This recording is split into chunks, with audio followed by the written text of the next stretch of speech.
Seneca the Younger wasn't a quiet philosopher secluded in the safety of a monastery. He lived in one of the most turbulent eras of Roman history, an era marked by conspiracies, assassinations, and a volatile emperor named Nero, whom Seneca himself advised. He didn't preach detachment from the world. He lived within it. His letters and essays were written not from ivory towers, but from the trenches of personal illness, betrayal, and ultimately, death at the hands of the very regime he served. He amassed great wealth, walked the halls of imperial power, and was often caught in the crosshairs of political intrigue. He didn't offer abstract theory. He offered tooled mental models sharpened by fire. In a world that feels increasingly unstable, Seneca's philosophy provides more than reflection. It offers strategy, a way to stay grounded when the ground beneath us seems to shift. By imagining the worst, you reduce its emotional power. You've already been there in your mind, and so when the moment arrives, it doesn't crash down on you. You meet it with steadiness, even grace. In other words, when we anticipate adversity, we strip it of its surprise. And without surprise, fear loses its sharpest edge. And yet, from within this chaos, he cultivated a philosophy of inner calm that has endured for over 2,000 years. When you ask yourself each morning, what difficulties might I face today? You begin training your mind. Will there be traffic, an argument, a financial setback, a tough conversation? Good, visualize it, accept it, prepare for it. Born in Corduba, raised in Rome, Seneca was a Stoic philosopher by thought and a statesman by necessity. This is why Seneca matters now, because like us, he was no stranger to anxiety, uncertainty, or loss. Tranquility, he said, is not the absence of chaos. It's the presence of a disciplined mind. Imagine beginning each day not by hoping everything goes right, but by calmly considering what might go wrong. Seneca called this Premeditatio Malorum, the premeditation of evils. To the modern mind, it might sound pessimistic, but to the Stoics, it was a powerful form of mental armor. Seneca wrote, "He robs present ills of their power who has perceived their coming beforehand." This practice isn't about expecting disaster. It's about rehearsing your response. The conflict isn't in the event, it's in our resistance to it. That's the conquest. To shift from reacting to responding, from being shocked to being ready. Because in the end, clarity comes not from ignoring life's storms but from calmly forecasting them. Seneca's world was one of emperors and executions, of wealth gained and lost in an instant. And yet, he found clarity by drawing a simple line in his mind between what he could control and what he couldn't.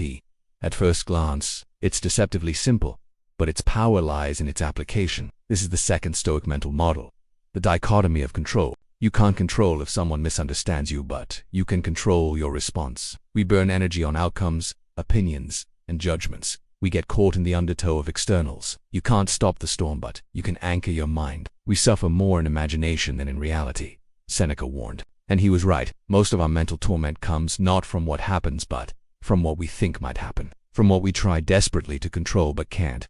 You can't control whether the market crashes, but you can control how you manage your budget. The conflict arises when we try to grip what was never in our hands to begin with. And in mastering them, you build a kind of quiet invincibility. But the conquest begins with letting go, focusing instead on your thoughts, your choices, your principles. These are yours. The conclusion, when the world spins out, stay still. Not by force but by focus. You don't need to control everything. Just control you.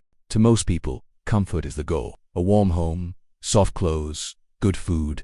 Not because he had to, but because he chose to. Set aside a certain number of days, he wrote, during which you shall be content with the scantiest and cheapest fare. But, in removing every friction, we lose the calluses that protect us. The slightest discomfort becomes a crisis, because resilience isn't built in peace, it's forged in chosen storms.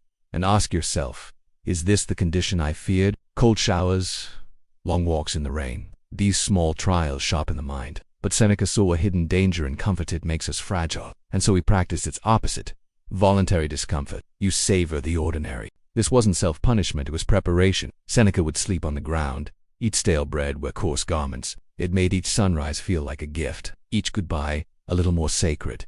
Neither will this storm.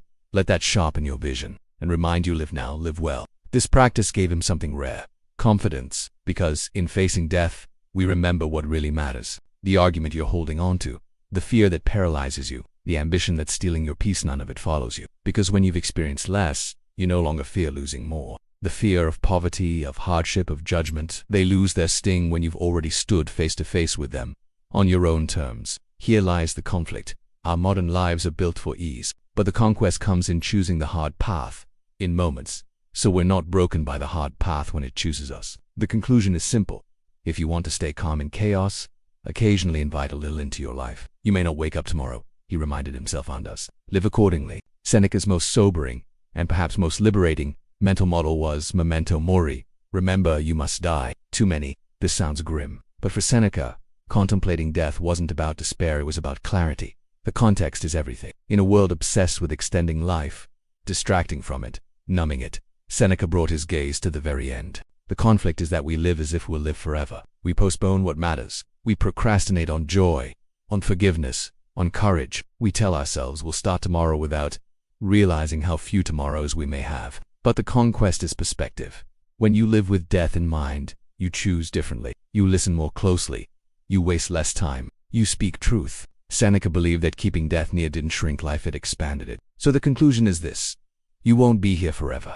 It's one thing to understand these mental models in theory, but what about when the sky is falling? When you're overwhelmed, anxious, or afraid, how do you actually use Stoicism? Seneca's wisdom wasn't designed for classrooms. It was built for battle for real life. And in a crisis, it becomes a compass. Try this 3-step Stoic reset. Step 1.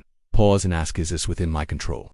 This simple question cuts through panic like a blade. It brings clarity when everything feels tangled. Before you spiral, stop. Take a breath. Identify the boundary. Can I influence this? Or is it outside my hands? If it all falls apart, what then? You'll survive, you'll adapt, maybe even grow. Acceptance isn't surrender, it's emotional inoculation. Step 2. Mentally rehearse the worst-case scenario and accept it.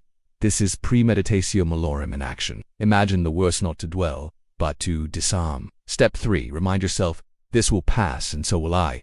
The storm won't last. Neither will you. But your response, your dignity in the face of it, that's eternal. Memento Mori.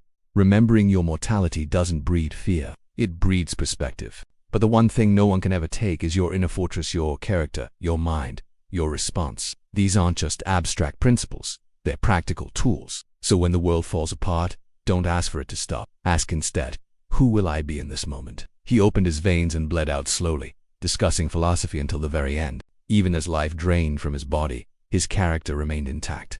That was the point. Accused of conspiracy by Emperor Nero, his former student Seneca was sentenced to die by suicide. And yet, he met this fate not with bitterness or fear, but with the same calm he had practiced in life. You don't need a quiet life to live Stoic. You need only a quiet mind, a practiced response, a clear philosophy. Crisis will come. But now, you have a method, a mental framework, and above all, a choice. Seneca's life did not end in peace, but in one of history's most dramatic acts of philosophical defiance. In his final moments, surrounded by friends, he spoke not of vengeance or regret, but of reason, virtue, and the fleeting nature of existence. Seneca's final wisdom is this: everything external can be stripped from you, your wealth, your reputation, your health. He wrote, a good character, when established, is not easily overthrown. This is the essence of Stoicism, not detachment, but depth, not coldness, but courage, not escape, but engagement. Seneca didn't just write about staying calm in the storm, he proved it could be done. And so can you.